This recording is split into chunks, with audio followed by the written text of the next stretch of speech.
हमें एक प्रोग्राम करना है जिसमें हमें फैक्टोरियल निकालना है। तो फैक्टोरियल के दो प्रोग्राम बनते हैं। पहला तो ये कि जिसमें हम फैक्टोरियल की सीरीज़ को प्रिंट कराते हैं, और दूसरा वो जिसमें हम उस नंबर का एग्जैक्ट पर्टिकुलर फैक्टोरियल की वैल्यू निकालते हैं। जैसे हमारे पास यदि 5 का फैक्टोरियल निकालना है ना, तो 5 का फैक्टोरियल क्या होता है, 1:2 इंटू 3 इंटू 4 इंटू 5। तो एक तो हो गया ये सीरीज को प्रिंट कराना, और दूसरा इसकी वैल्यू 120 आती है ये निकालना। तो हम एक एक करके देखते हैं। तो हम प्रोग्राम लिखते हैं, program in C to find the factorial of a number. तो सबसे पहले हम ये नंबर निकालते हैं कि 5 का फैक्टोरियल 120 आता है, ये कैसे आएगा ये। तो सबसे पहले हमने हेडर फाइल इंक्लूड करा दी।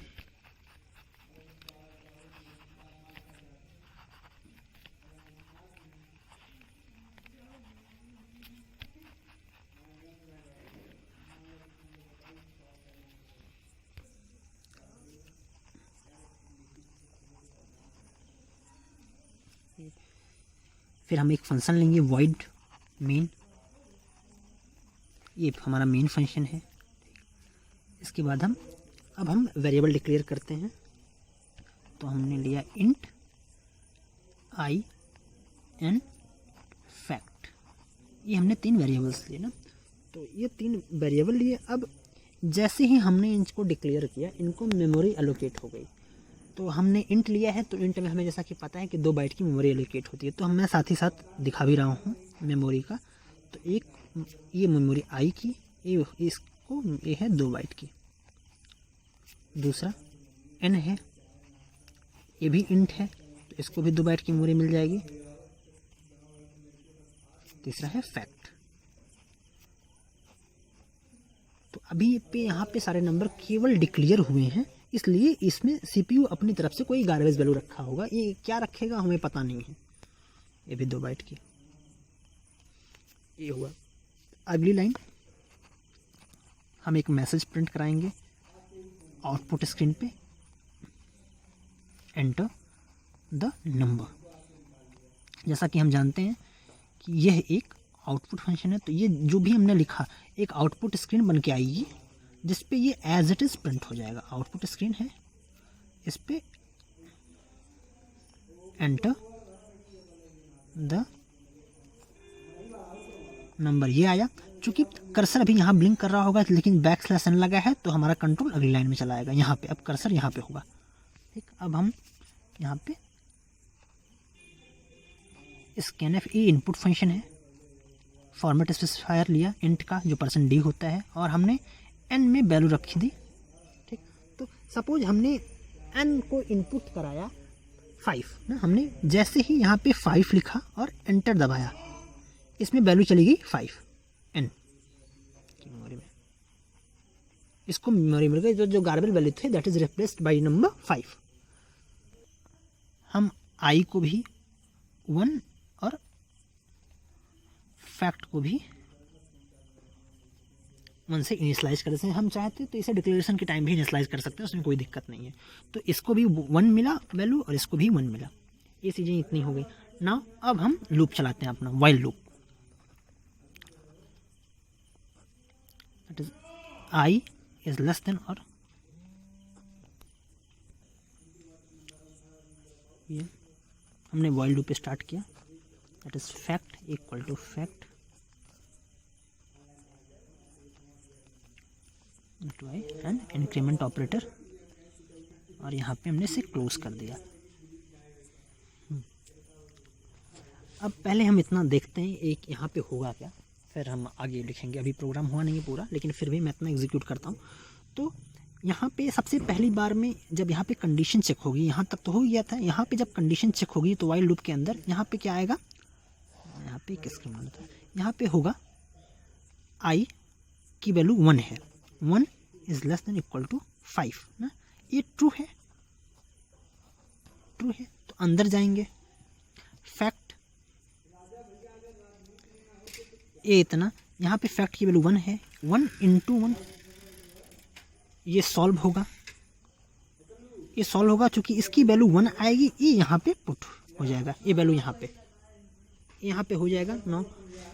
ठीक, अब यहाँ पे जो फैक्ट की वैल्यू आ गई, अब वो इस मेमोरी में चेंज होगा, यहाँ पे चूँकि 1 ही है तो ये इसको ओवरलैप करके फिर से ये 1 हो जाएगा ना। अब यहाँ पे होने के बाद फिर ये अगला स्टेप यहाँ ए हो गया, अब ये चलेगा, इंक्रीमेंट होगा, यानी कि आई की वैल्यू 1 से बढ़ेगी तो आई हो जाएगा, पहले 1 था, अब ये जब यहाँ पे प्लस प्लस होगा तो ये डेट इज 2 हो जाएगा, तो ये अपडेट होके अब आई यहाँ पे 2 हो जाएगा ना। अब आई 2 हो गया, अब फिर से कंडीशन चेक होगी दोबारा, तो नॉट 2 इज़ लेस देन और इक्वल टू, ये भी ट्रू है, फिर से अपडेट होगी। तो चूंकि हमारा फैक्ट क्या था, फैक्ट हमारा 1 ही था, 1 इंटू आई की वैल्यू इस बार 2 हो गई है, ये सॉल्व होगा, अब ये सॉल्व होगा, ये 2 आएगी, ये यहाँ पे पुट होगा, तो इस बार अपडेट होके फैक्ट की वैल्यू क्या हो गई, 2 हो गई, तो अब ये 2 हो जाएगा, फैक्ट 2 हो गया। ठीक, एन वही है, एन से के साथ कोई छेड़छाड़ नहीं। फिर यहाँ पे ये स्टेप कंप्लीट होने के बाद जैसे ये होगा तो आई की वैल्यू फिर से अपडेट होके इंक्रीज करेगी 1 से, तो इस बार आई की वैल्यू 3 हो गई, तो 3 इज़ लेस देन और इक्वल टू 5, ये भी ट्रू है। फिर से ये फैक्ट इक्वल टू, हमारा जो फैक्ट हो गया इस बार 2 हो गया है, तो ये यहाँ पे 2 इंटू आई की वैल्यू 3, दैट इज़ ये 6 होगा, ये 6 यहाँ पे हो जाएगा पुट, तो ये अपडेट होके ये 3 हो चुका है हमारा आई, और ये 6 हो गया है फैक्ट। फिर यहाँ पे इंक्रीज होगा आई 1 से, तो ये इस बार हो जाएगा आई 4 हो जाएगा, अपडेट होके ये 4 हो गया। फिर से हम यहाँ से यहाँ जाएंगे, कंडीशन चेक होगी, तो कंडीशन फिर से आई 4 हो गया है इक्वल टू ये 5, ये ट्रू है। फिर से वो रन होगा, फैक्ट यहाँ पे आएंगे, ये स्टेप होगा, तो फैक्ट इक्वल टू, फैक्ट इस बार क्या हो चुका है, फैक्ट 6 हो चुका है, 6 इंटू 4 दैट इज 24। इस बार ये वैल्यू यहाँ पे पुट होगी, तो ये 6 फिर से अपडेट होगा, ओवरलैप होकर 24 हो जाएगा, ये 24 हो गया। नाउ फिर से इस स्टेप के बाद ये स्टेप एग्जीक्यूट होगा, नाउ फिर आई 1 से इंक्रीज करेगा, ये 5 हो जाएगा, आई 5 हुआ। फिर कंडीशन चेक होगी, तो 5 इज़ लेस देन और equal to 5 sorry, that is true. फिर से ये fact equal to fact into I, तो फैक्ट हमारा 24 हो चुका था, इंटू 5 दैट इज़ 120।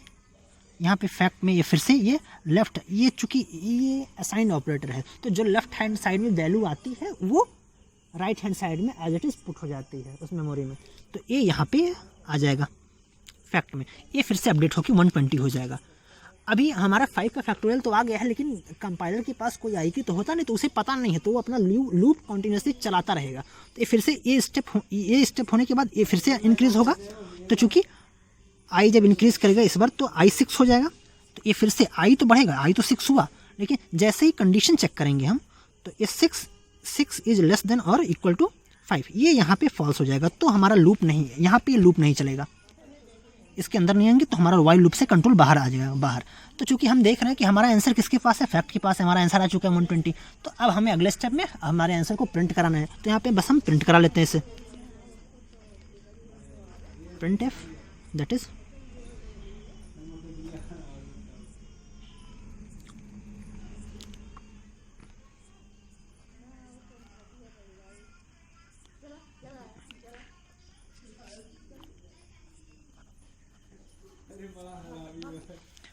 ये हमारा पूरा प्रोग्राम हो जाएगा।